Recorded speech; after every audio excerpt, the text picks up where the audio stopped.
Long ago, in the lush heart of southeastern Nigeria, in the kingdom of Umuaka, there lived a princess named Adaeze, daughter of the mighty King Erona. His name echoed across the lands, not just for his vast wealth or his legendary war victories, but also for the daughter he raised. Princess Adaeze was the pride of Umuaka. Her skin shimmered like the early morning dew on yam leaves, her eyes sparkled brighter than the evening stars over the Niger, and her long, braided hair flowed like the Oji River on a calm day. Young men came from far and wide, dressed in their finest wrappers, their chests oiled and glistening, all hoping to win her hand. Chiefs' sons, wealthy merchants, even foreign princes, all bent their knees. But Adaeze's heart was full of pride. "You," she would say with a sneer, pointing her slender fingers at hopeful suitors, "with your oversized nose and bushy eyebrows, go and admire yourself in a broken mirror." She mocked their clothes, their shoes, even the way they spoke. "Do you think a goddess like me will settle for a village wrestler with cracked heels and dusty feet?" She laughed in the marketplace, never lowering her voice, even when elders passed. The villagers began to whisper. Adaeze never greeted. Her elders never paused to smile at the little ones who looked up to her in awe. If an old woman greeted her, she'd wave her hand dismissively, saying, "Go and talk to your age mates. I'm not one of you." Even her fellow maidens were not spared.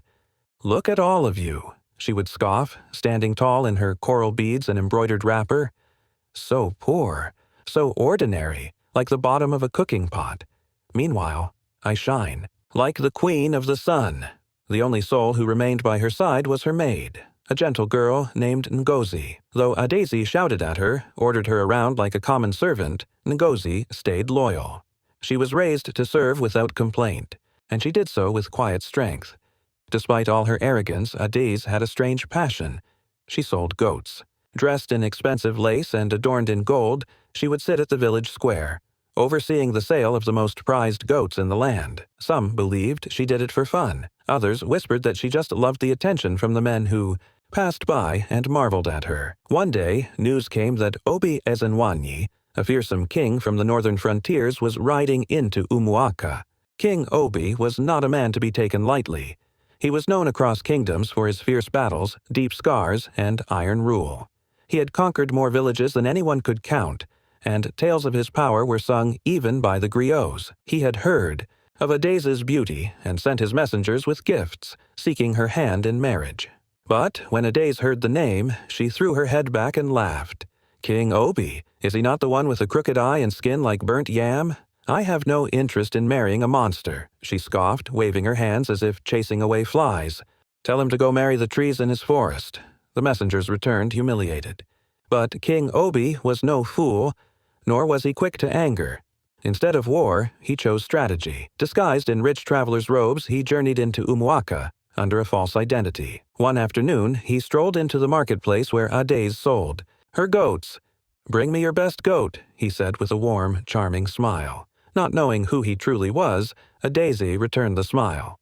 "Only the finest for a wealthy man like you," she replied, selecting her fattest, healthiest goat. Obi took the goat, tied it with a rope, and began to walk away. "Where is my money?"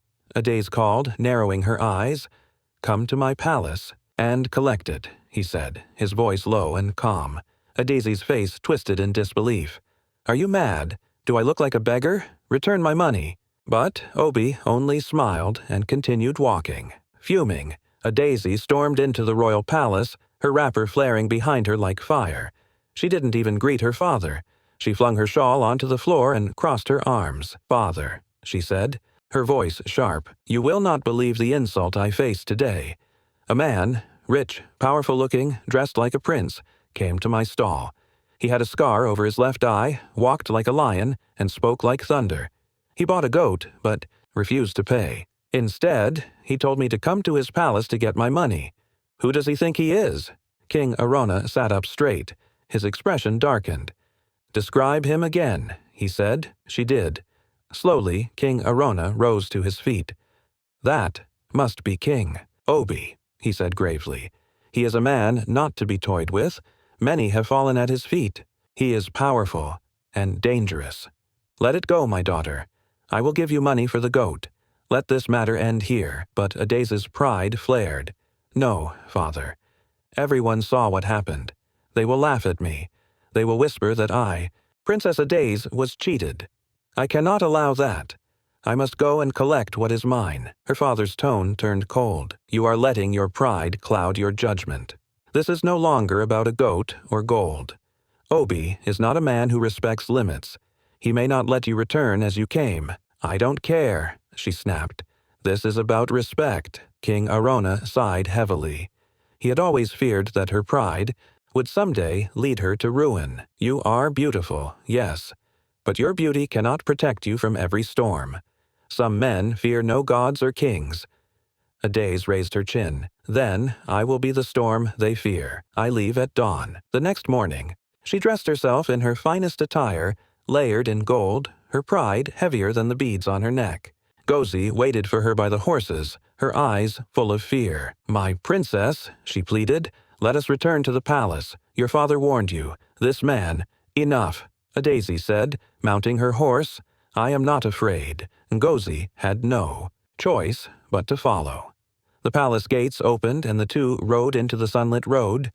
Villagers watched from behind their cooking fires and yam stalls. "She's going to Obi's palace," they murmured. "Has she lost her senses?" Adayze didn't hear them, or didn't care. Her mind was fixed. Hours later, they arrived at King Obi's palace. It was larger and more imposing than she imagined. The gates opened without question. The guards, like statues, let them in without a word. In the grand courtyard sat Obi, regal and unreadable, a long robe draped over his broad shoulders. His hands rested firmly on the arms of his chair. "You've come for your money," he said. "I will not leave without it," Adayze said. Obi clapped. Two servants stepped forward with a heavy sack.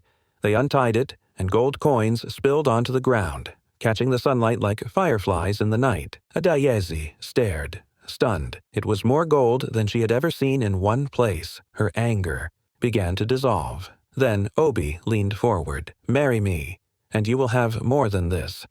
I will make you queen of all you see." Without thinking, overwhelmed by greed and pride, Adayze said, "I accept." Obi smiled. The sack was placed in her hands. She mounted her horse, the weight of the gold as heavy as her choice. As they rode back, Ngozi looked over at her mistress.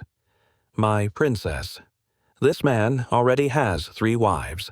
Why did you agree to marry him?" Victoria spun around sharply, her face twisted with irritation. "How dare you speak to me like that, you daughter of a nobody?" she snapped, eyes blazing. "Who do you think you are to question my decisions? I love money. That man is wealthy, more than we ever imagined. I don't care if he has 20 wives or if he looks like a toad. That is not my concern. What matters is the life I will enjoy as his wife. So keep your mouth shut and never interfere in my affairs again, or you'll be fired and punished." Agnes, the humble maid, lowered her head quickly. Her lips quivered, but she swallowed her words. She had served Victoria since they were children, but she knew better than to challenge her when greed had taken hold. The horses galloped on, their hooves beating a steady rhythm on the dirt road as the royal chariot raced toward destiny. The village children paused in their play to watch, their eyes wide with wonder, unaware that royalty did not always mean wisdom. Victoria felt nothing but triumph. She had always believed that the best in life belonged to her, and now she was finally stepping into the life she had always dreamed of. Soon, she would not just be a princess. She would be the queen of one of the richest kingdoms in the land. Gold, power, influence, it was all within reach. When she arrived at her father's palace, she wasted no time. She headed straight to her father's chambers, her heart still pounding with excitement. In her mind, she was already walking through gilded halls, wearing silk robes that shimmered in the sun, her head heavy with jewels, her fingers sparkling with rings. As she stepped into the room, King Aaron was seated alone, reading a scroll. He looked up at her, his calm gaze noting the unusually triumphant expression on her face, and in that moment, he knew something was wrong. "Where have you been, Victoria?" His voice was steady but carried the weight of a man who had seen too much. Victoria lifted her chin defiantly. "I went to Obi's palace, father. He paid me my debt.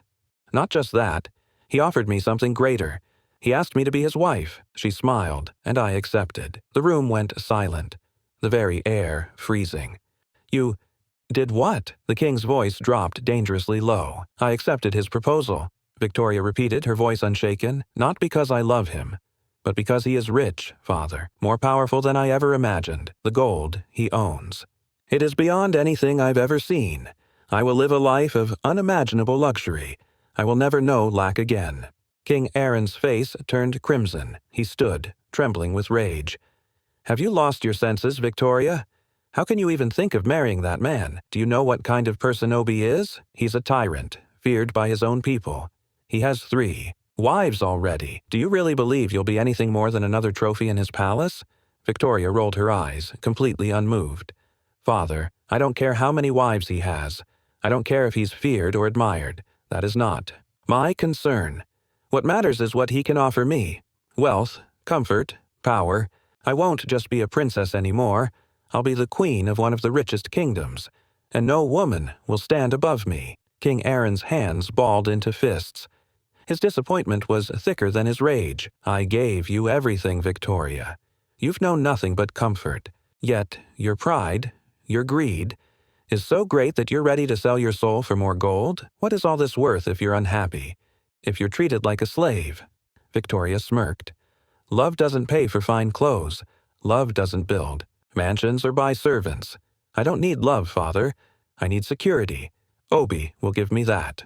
The king sat down slowly, the strength drained from him. "You are walking into your own destruction," he said softly. "Obi does not give without taking 10 times more. You think you're gaining everything, but you're heading into a prison made of gold." Victoria raised her chin again. "Misery is for the poor, father. I will be too rich to be miserable."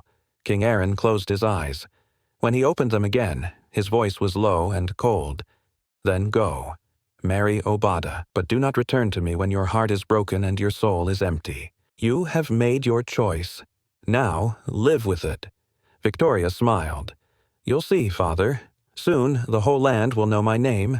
I'll be the most powerful queen in all of Nigeria." With that, she turned and walked out without looking back. In her mind, she was already seated on a throne of ivory and gold, crowned with diamonds, while maids fanned her and nobles bowed in awe. The king sat in silence, his heart heavy with sorrow. He had tried, but greed had deafened her. Now he could only wait and watch as his daughter walked headfirst into darkness. Obi's palace. Days later, Victoria's wedding to King Obi was a grand spectacle. Drums beat through the village. Dancers leapt through the air. Giant pots of pepper soup and jollof rice were served to guests who came from far and near. The palace sparkled with decorations, and servants hurried about trying to make everything perfect. Victoria sat on a golden chair, dressed in elaborate coral beads, her gill wrapped to the heavens, and her skin glowing with palm oil and pride. She smiled as she admired her reflection in a polished brass mirror. She had arrived, but not everyone was pleased. In the shadows, King Obi's other wives, Ezra, Maya, and Mariam, watched in silence, their faces tight with jealousy.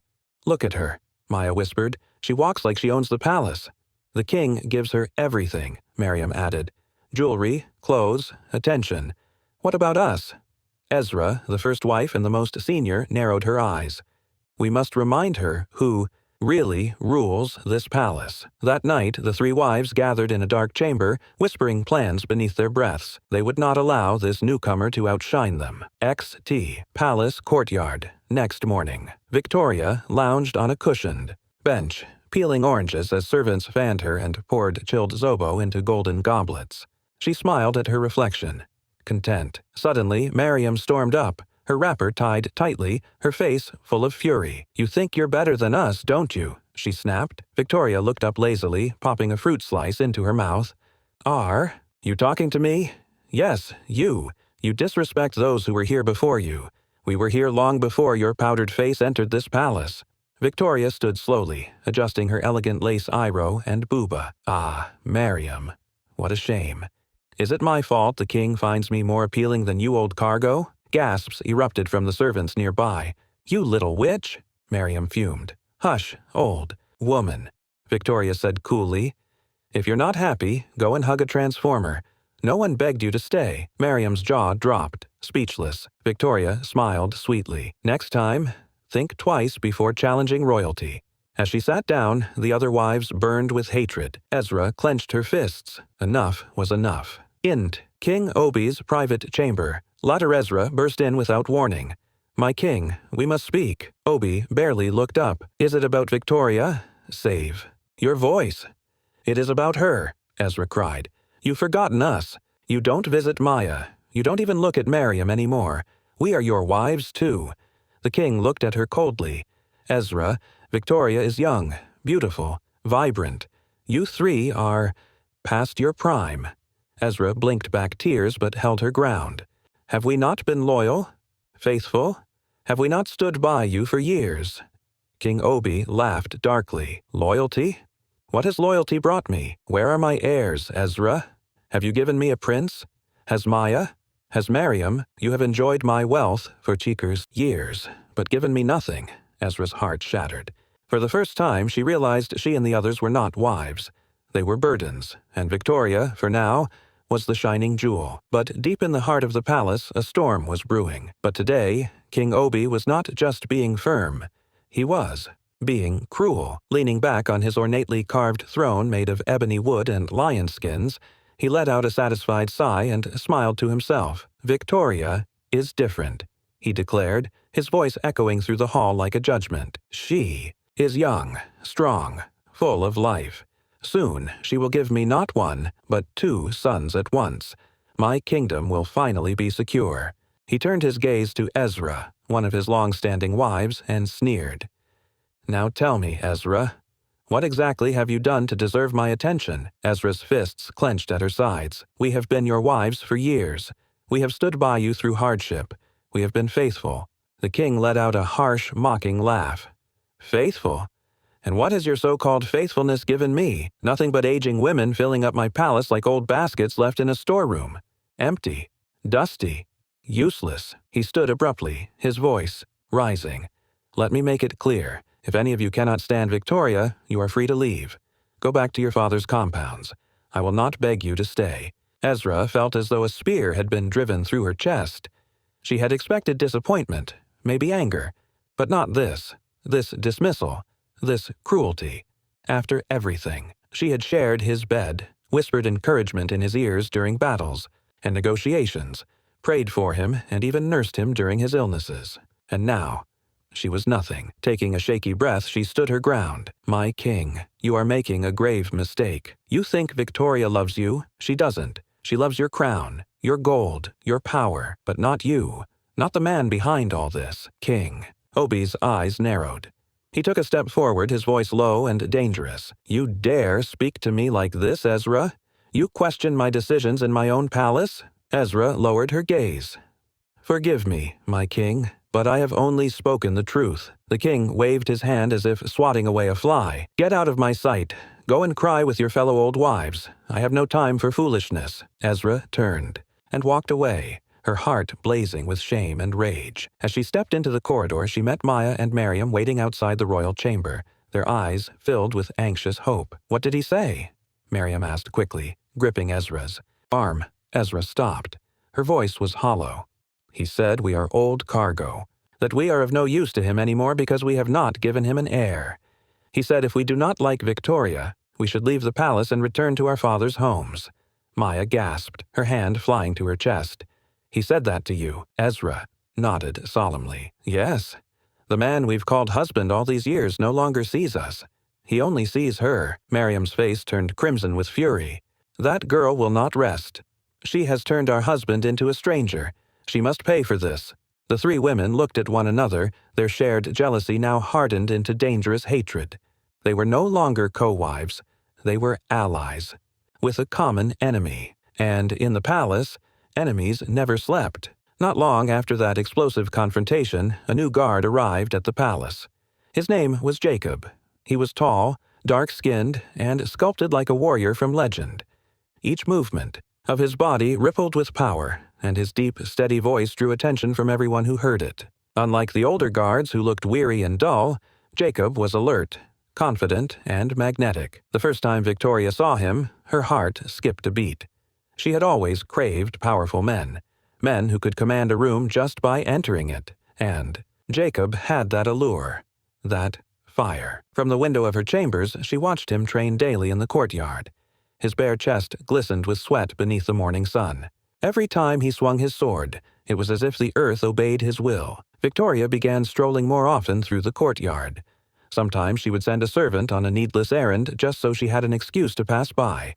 She would drop her fan by accident, waiting for Jacob to pick it up, and when he did, she would brush his fingers ever so lightly. Jacob noticed. Soon, their eyes met more often than chance could explain, and one quiet evening, as she walked through the corridor leading to the royal garden, she heard footsteps behind her. Turning slowly, she met Jacob's intense gaze. "Queen," he said, his voice like thunder wrapped in velvet.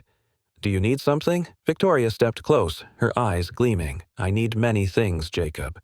But I wonder, do you have the courage to give them to me?" That night, she led him into her chambers.